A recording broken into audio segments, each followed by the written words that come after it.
Oh, hi. I can see you guys there. Welcome to Like Weirdo's Chop Shop, the second best gel blaster channel on the tubes. And, look, someone's bought me a coffee. Look at this. Oh, how cute. Let's see what this is.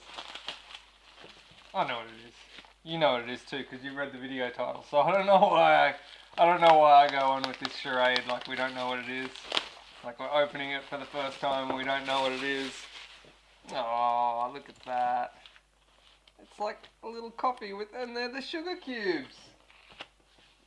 Delivering happiness. Oh. No. Now how do I open it? Alright. Sorry. The happiness.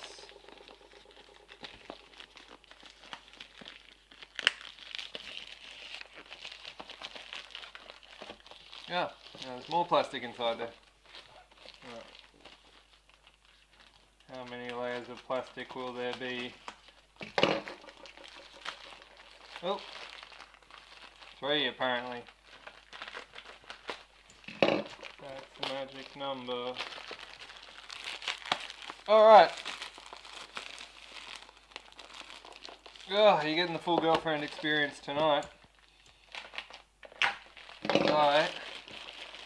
Get into this box. Alright. There it is.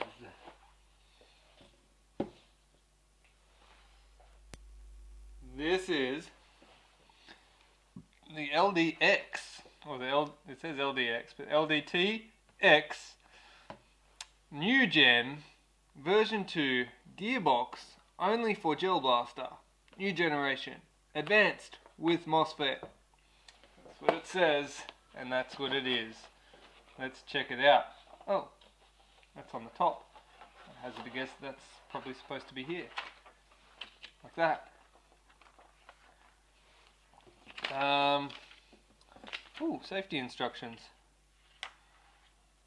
That's cool. Do not demonstrate Gel Blaster in public. Hey, that's cool. Do not demonstrate Gel Blaster in public. Don't do it. Don't do what Donnie Don't does. Don't shoot at animals or in your face. Oh, this is a good one. This is the best one. That one. Don't do that, guys. Alright. Look at this. Oh, wow. That's cool. That is very cool. There is a split gearbox in there.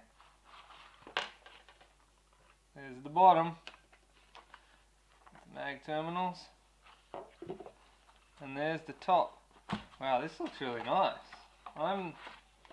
You know it's annoying me already? Mag terminals on the top.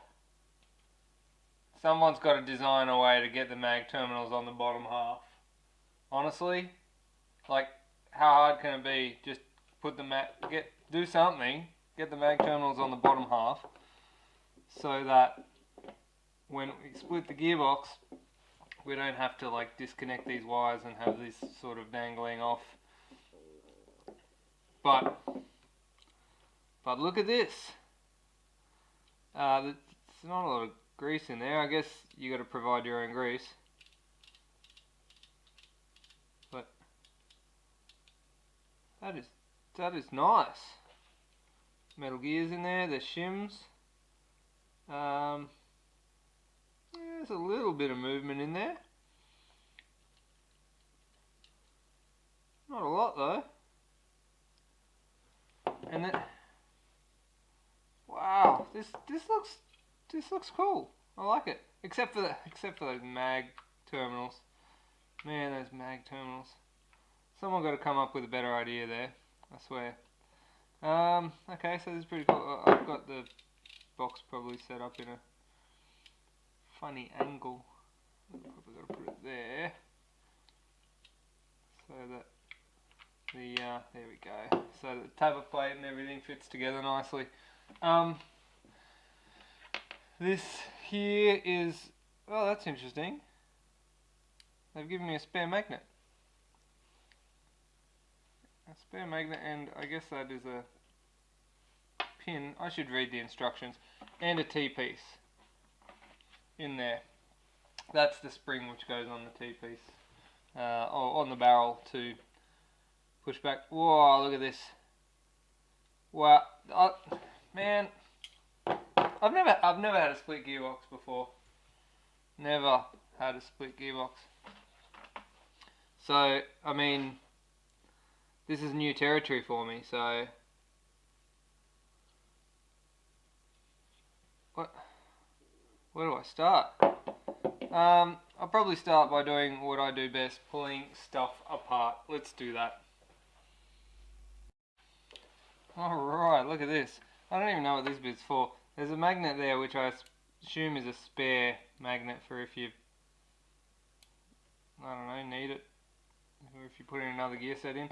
And I also assume that this pin here is for if you're using it in a blaster that doesn't have a pin through that particular part of the gearbox. Not that I can think of any of those off the top of my head. That's what I'm just assuming, but let's take a look at this. Now, I think first I'll look at the bottom, because that's probably the most interesting part.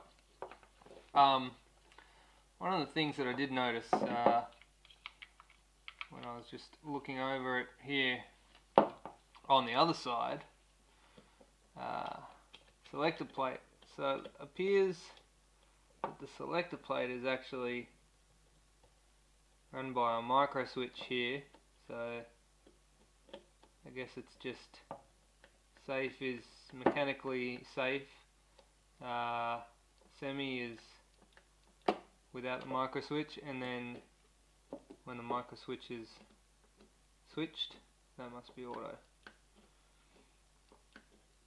There's a programming card here which runs through the programming that will have to be done prior to use, but I mean, right now I'm just, I guess, looking at it before I test it in anything. Just look at the construction of it. Let's look at the bottom. That's where the interesting stuff is. Alright, I will get my screwdriver and start taking these screws out. Alright, being that we're only got the bottom half here, there's only 3 screws to undo,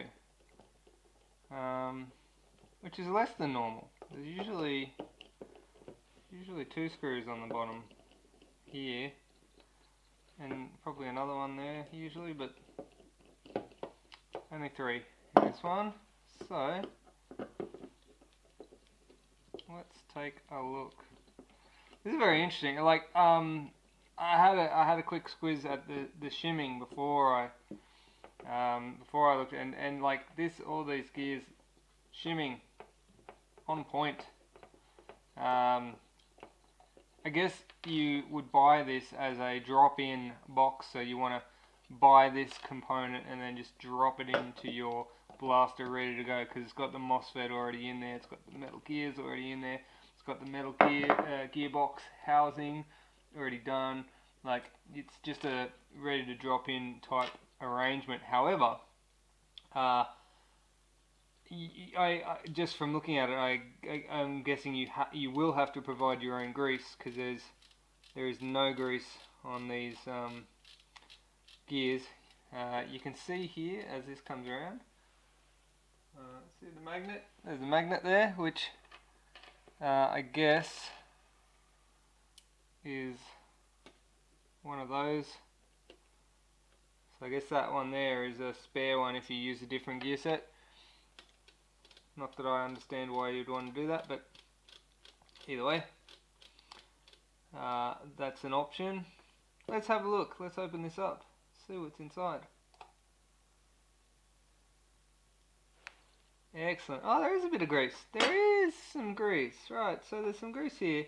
very, very small amounts, very liberal with the grease. I guess you don't want to flick too much grease around in here because you've got electronics. This is cool. Hey, I like this. See this? All four nuts are actually a plate. A plate instead of like having the individual little nuts in the bottom where you screw the grip on. That's cool because, you know, like with the other versions, you can lose the nuts, they can slide out and all that sort of business.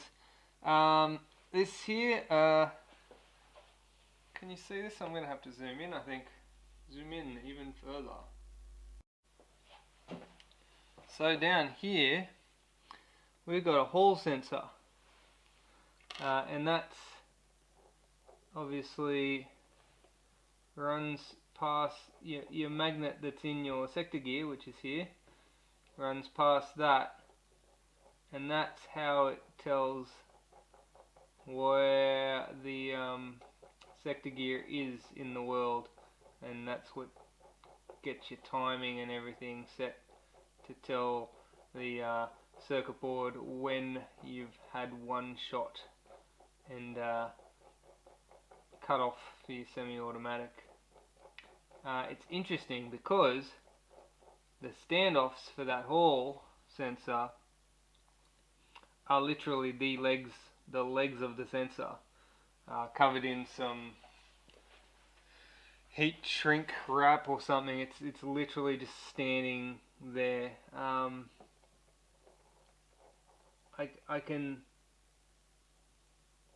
It's real close to the teeth of this sector gear too. I haven't seen that before in a Mosfet. Like, I've seen opticals and I've seen mechanicals. I haven't seen Hall effect, and I haven't seen the sensor done like that before. So, I mean, I think it's a pretty cool idea, and I guess so long as your shimming on this gear is on point, which it is, and it doesn't move, and it doesn't like bash against the legs of that sensor and tear them to pieces as this thing goes around, it should be okay. But I can see that potentially being a point of failure, and like to get, I mean, it's pretty impossible to pull this sector gear out. Would have to actually bend the hall sensor out of the way to get the gear out if you wanted to change the gears. So it's clearly not designed to be messed about with once you've set it. But still, it's a very cool thing, especially for the price point. We've got the trigger control unit down here. The mag terminal wires, I kind of wish they'd made the mag terminal wires to length instead of having them both the same length, because they're both incredibly long considering they only have to get to there, so one of them's going to be like bulging out and whatnot.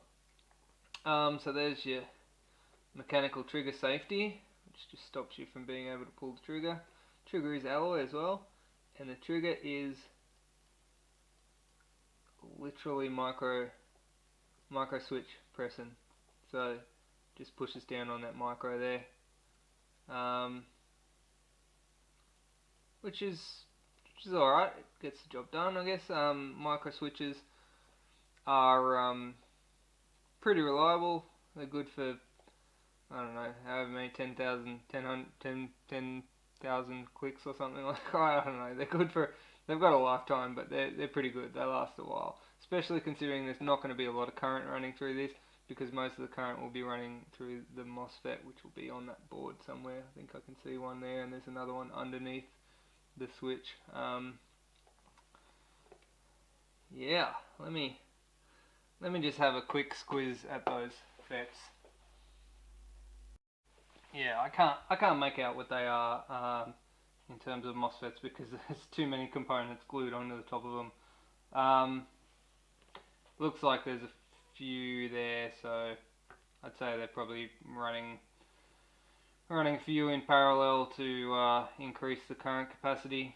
I can't find out what it is though. I'd say, at a guess, I'd say there's at least, I'd guess 30 amp, it's a 30 amp package probably, and it looks like there's at least 3 there, so best guess. Maybe, I don't know, 90 amps max. Guessing, again, I can't tell for sure, I can't make out the package. But yeah, that well and truly should be sufficient for gel blasting. And while that trigger pull may be a bit long for some people, I think like obviously if you had optical, you could have a much shorter trigger pull. You could set up a hair trigger and whatnot. Yeah, you could probably build up this micro switch so you get a shorter trigger pull, but you're never really going to get that hair trigger that you can get with optics, optical sensors. You just can't get like a tighter trigger than optics. Not tighter. Tighter is the wrong word. Like a more sensitive. Like, yeah, that's what I'm looking for. Can't get a more sensitive trigger than optics. Even if you were to get this trigger right on the threshold of the micro switch.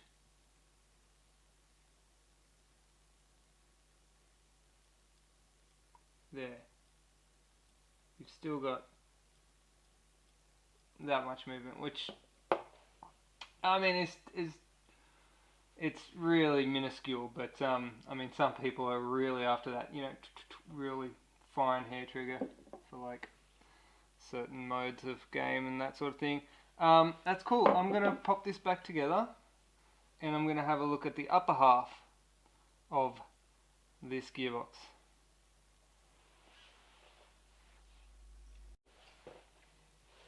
Alright, I tell you what, having a split gearbox makes this reassembly pretty straightforward. I don't like these mechanical safeties that hang out the bottom of the box here. You sort of got to poke them back up in there. I know that some gearbox designs, like the MK Tactical, have a little, they've actually CNC'd a little ledge in there so that it catches that safety, so that it doesn't hang up on the bottom of the box when you're trying to reassemble it. So that's something that would be nice, but you know, it's not a necessity. It's just one of those little nice things. Another thing that I would probably recommend, what I'm doing here is I'm doing the screws up. Obviously, I'd probably recommend some blue Loctite on the screws of this box. It doesn't seem to have any sort of Loctite at all, or any sort of thread holding at all. So I mean, gel blaster gearboxes tend to get vibrated a lot and work the screws loose, particularly the shorter ones at the top. I always recommend, if you're using an alloy box, bit of blue Loctite. Not much. You don't have to. It's not like you never want to undo the screws again, but you want it to be sort of. And they're not going to fall out accidentally. So that trigger pulls. It does feel a little bit long, a little bit. It's not bad, you know. Like Gen 8 trigger pulls were really long and really sloppy, so it's a step up from that. It's definitely not a hair trigger, but like I said, you could mod that. You could build it up inside there. Let's take a look at this top half. I'm gonna have to zoom out a bit. I gotta say, man, I totally get it. I get the split box thing now. It feels nice and solid. I don't know that I'd want to have a split nylon box, because I don't know that I trust the flex and that sort of thing that nylon boxes would have. But being that this is an alloy box, I get the split. I get it, because you can do your shimming and your gears and everything down here, get that on point, get that sorted, and then you can do all your air seal stuff up here, your air seal and your spring and your nozzle and your tappet, get all that sort of stuff done. The only thing you might need to do if you were doing something like a DSG or something, and you needed to, you know, measure tappet plate and stuff, you might need to sort of do the two halves together to get that tappet plate worked out the first time. Once you got it sorted out the first time, then you should be sweet. You've got the metal rack in there on that piston, and it is 14 tooth, so it's missing this tooth here, so you don't have to worry about AOE or any of that crap. So it's all set good there,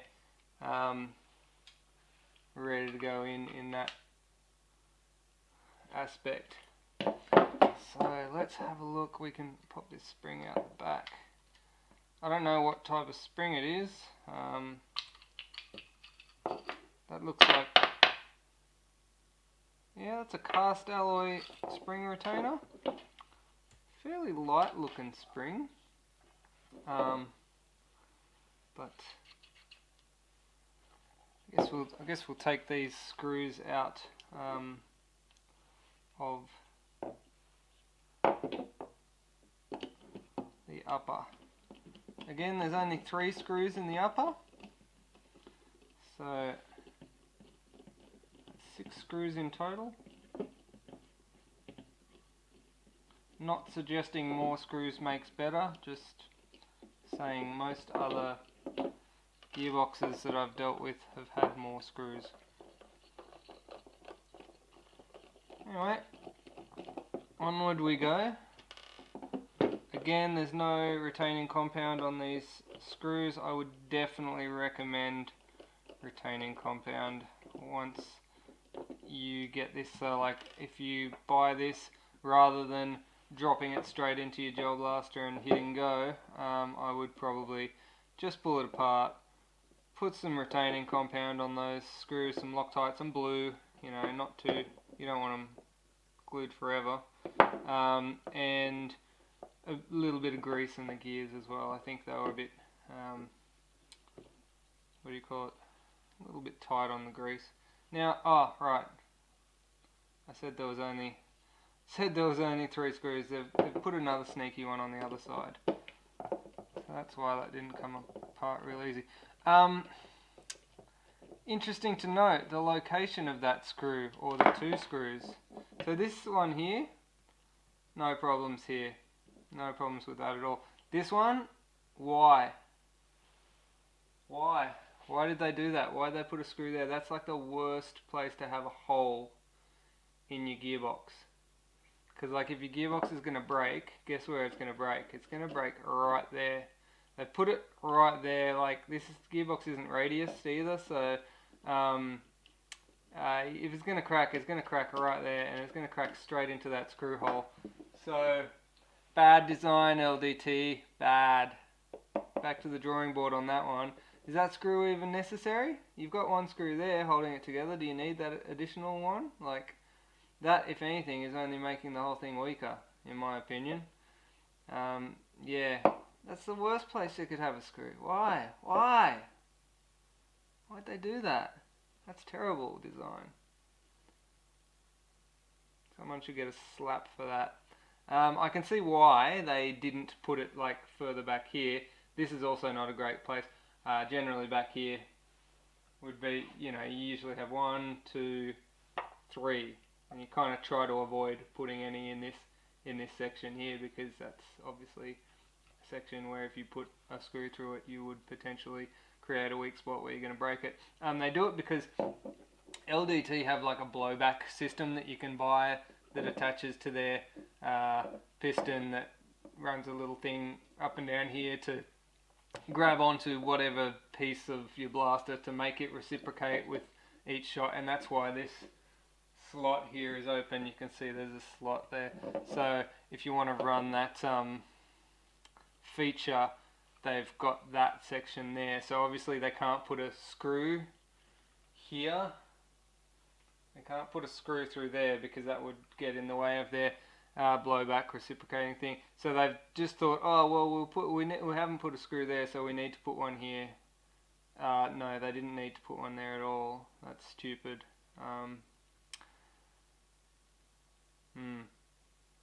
In before people break their stuff there. But anyway, this spring here doesn't feel like a super high compression spring. Oh yeah, there's stuck another screw here as well. So 2 screws on the back, 3 screws on the front. 3 screws on the 2 on the back, and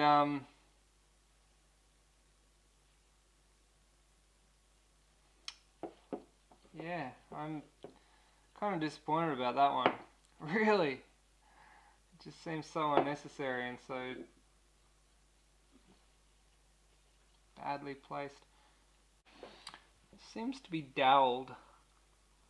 Just take the mag terminal plate off. One cool thing actually, the mag terminal plate does just sort of clip in and out. That's cool. So when you do have to disconnect this top section, at least I guess you can just clip the plate off. It does appear to be doweled and some sort of press fit, which I guess you kind of expect because you want some sort of strength holding it together. If you have split the whole gearbox in half, you kind of want a strength. So they've doweled it. Okay, so that beckons the people are gonna. I can already hear the comments section lighting up about me going on about this screw hole. I can already hear it. Even less need for this screw hole if you've doweled the whole thing together. So like it's doweled, it's bloody held together really well. Like even with all the screws removed, it's still quite an effort for me to get off. Alright, so you can see the dowel pin here, and so it's cast with like a interference fit little groove around the outside there, so it all presses together quite nicely. Got your tappet plate and your nozzle there.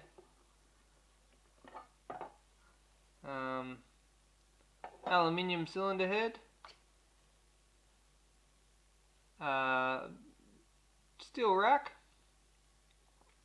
Standard LDT plunger, piston head, but with just steel rack. That's good. I like that. I like it when there's steel racks in things that have got. Oh, it's got good compression too.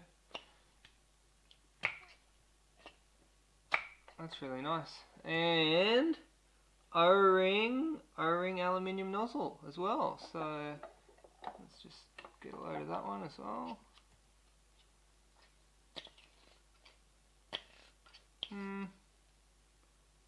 Seems like there's. Oh no! Oh! It's got quite a bit of compression there. That's pretty good. The O-ring. It's hard for me to test that with the O-ring all the way out, but there is an O-ring in the inside of that nozzle, so should get a pretty good seal in there.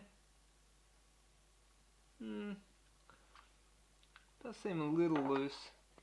They could have probably done better, but all in all, the air seal seems. Oh yeah. It seems reasonable. It seems pretty good. I think that O-ring could have been tighter. or this nozzle. Yeah, the clearance between the nozzle there could have been a little bit nicer, but all in all, it seems to have a pretty good compression, and it's much better than a stock one would be. The stock nylon ones that have zero O-ring. So yeah, better than nothing.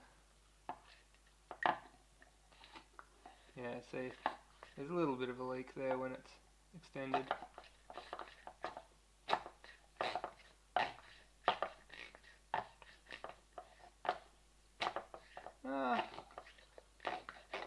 It can be alright, and then it's touch and go. I think the O-ring could have been tighter. That's what I'm saying. Everything else looks pretty sweet, pretty good. Like, I mean, I like the fact that you can. I totally get the split gearbox thing now. Like, I understand why people like them, particularly for teching. From a teching point of view, I do see the benefits of being able to get all your air seal sorted out and spring and everything, get that all sorted out, get it nice, put it together, and then get your gears sorted out, and then drop the two halves together. That's good stuff. I like that. So I look at this gearbox and I look at the Scar H and I think, why did they not put this gearbox into the Scar? This strikes me as the gearbox that should have been in the Scar. Maybe if it was, we might have been able to justify that price point that the Scar had. Like, why couldn't this just come in the Scar, like, ready to go like that? I don't understand. I feel like this is LDT. The Scar was LDT. This should have been in there. Why did we get that crappy plastic thing? This should have been in the Scar, I think. Alright, so let's talk about the Mosfet that's in this, or the fire control unit, we should probably call it, because it's more than just a Mosfet. Just reading through the little manual to see what it says the features are. So it says it supports between 7.4 and 16 volts, active braking, quick trigger response without delay, single shot, turbo shot, and 3 to 5 shot bursts,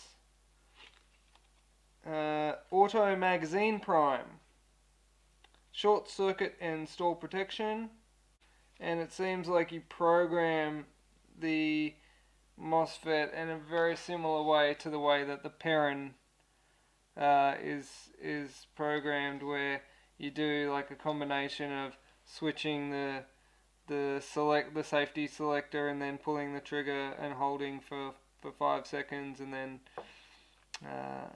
doing those sorts of things like that. I mean, all in all, I think this looks like a pretty good little unit. Price point? For the price point, this is actually a really good unit. There's a couple of things that I would have liked them to maybe have done a bit differently. But I don't think that this is targeted towards the really, really high-end builds. Like, I don't think this is targeted towards really, really high FPS builds or really, really fast fire rate builds. Like, I don't think it's targeted towards DSGs and that sort of thing. I